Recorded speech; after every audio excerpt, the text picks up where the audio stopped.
Recognition of our common humanity is the second tool of self-compassion.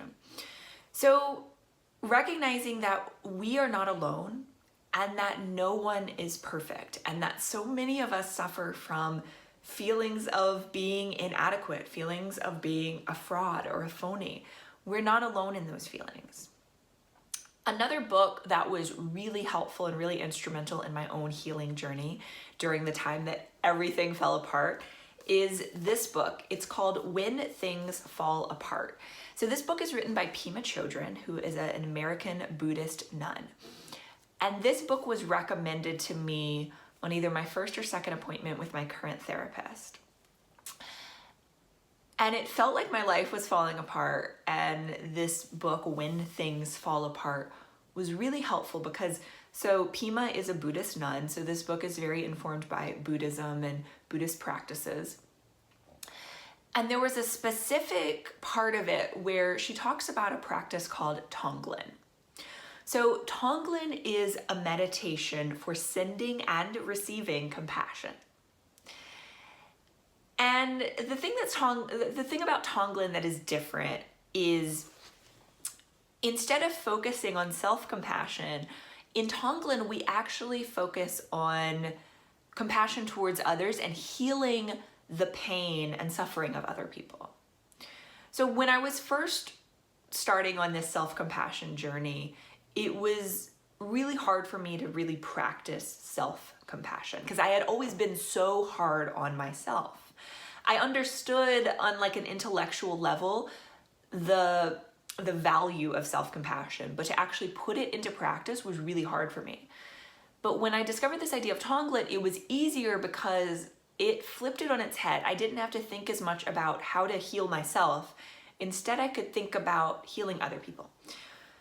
So the idea of Tonglen is this. You do this meditation and you breathe in and out. And as you breathe in, you imagine breathing in the pain of other people. And that sounds, it's a lot, right? Like if you really think about it, you're like, oh, I'm gonna breathe in the pain of other people. But it's, it's a meditation, it's an idea.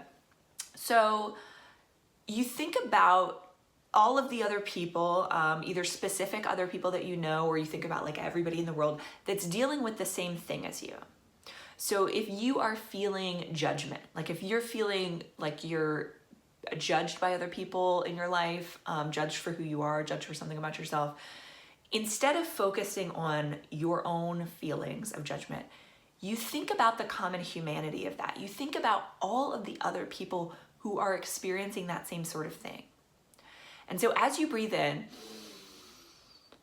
you imagine breathing in all of their feelings about that. But as you breathe out,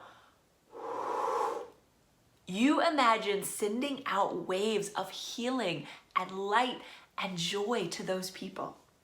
So you send them compassion. And it sounds, I don't know, if I was always a little like, oh, I don't do this woo-woo hippie stuff. So if you're like that, I've totally been there. I still am there in many ways.